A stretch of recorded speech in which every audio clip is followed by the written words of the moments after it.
Ketika polisi ini sedang mengendarai motornya sembari melakukan panggilan telepon, tiba-tiba dirinya mengalami sebuah kecelakaan yang hampir saja merenggut nyawanya. Beberapa waktu kemudian, Farhan yang sedang memimpin penyelidikan memerintahkan anak buahnya untuk mencari tahu penyebab kecelakaan Dev karena ia yakin insiden itu bukan sekadar musibah biasa. Harapannya hanya satu, Dev bisa selamat dan bisa melanjutkan penyelidikan yang nyaris terungkap. Hari-hari berlalu, Dev pun akhirnya kembali siuma. Dev yang kini kehilangan ingatan tetap merasakan luka yang dalam. Aukam menelpon dengan penuh kekhawatiran. Farhan menenangkannya dan berjanji akan mengurus Dev. Ia memberikan Dev ponsel baru, berharap suatu hari ingatannya kembali. Bagi mereka, Rohan bukan sekadar rekan, ia adalah saudara, dan pembunuhnya harus ditemukan. Di rumah, Dev menelusuri barang-barangnya, seragam, berkas kasus, dan rekaman video lama. Ia menonton ulang momen ketika Rohan menerima penghargaan dan detik-detik saat ia ditembak mati. Dalam rekaman itu, Dev melihat dirinya sendiri berdiri dengan wajah penuh kebanggaan. Namun kali ini, ia memperhatikan detail yang dulu terlewat. Seorang sniper melarikan diri dari atap gedung. Dev segera bergerak bersama tim menuju gedung tersebut. Sayangnya, tempat itu telah kosong. Keesokan harinya, pemakaman Rohan digelar. Wajah-wajah duka memenuhi lokasi. Dev berdiri paling lama di depan makam sahabatnya.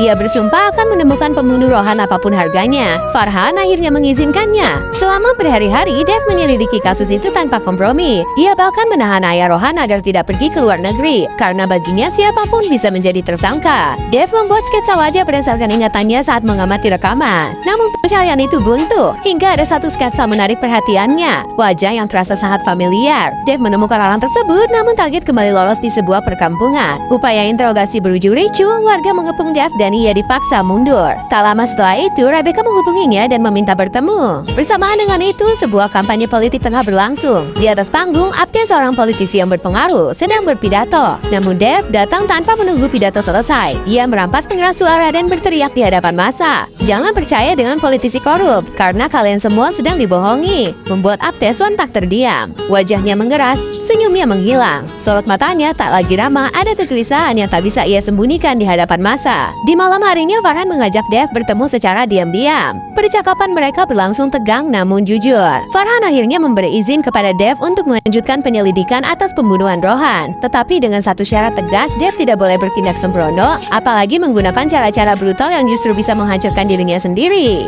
Dev mendengarkan, namun tekadnya sudah bulat. Ia mengatakan bahwa ia tidak akan berhenti, tidak akan mundur satu langkah pun sebelum orang yang membunuh Rohan benar-benar terungkap. Siapapun pelakunya dan sekuat apapun orang di belakangnya. Namun takdir berkata lain, sebuah kecelakaan hebat terjadi. Dev terhempas, darah mengalir, dan ketika ia membuka mata, semua ingatannya menghilang. Kasus Rohan pun terhenti. Kebenaran itu kembali terkubur, dan sang pembunuh masih bisa bebas. Menunggu Dev yang tak lagi mengingat siapa diri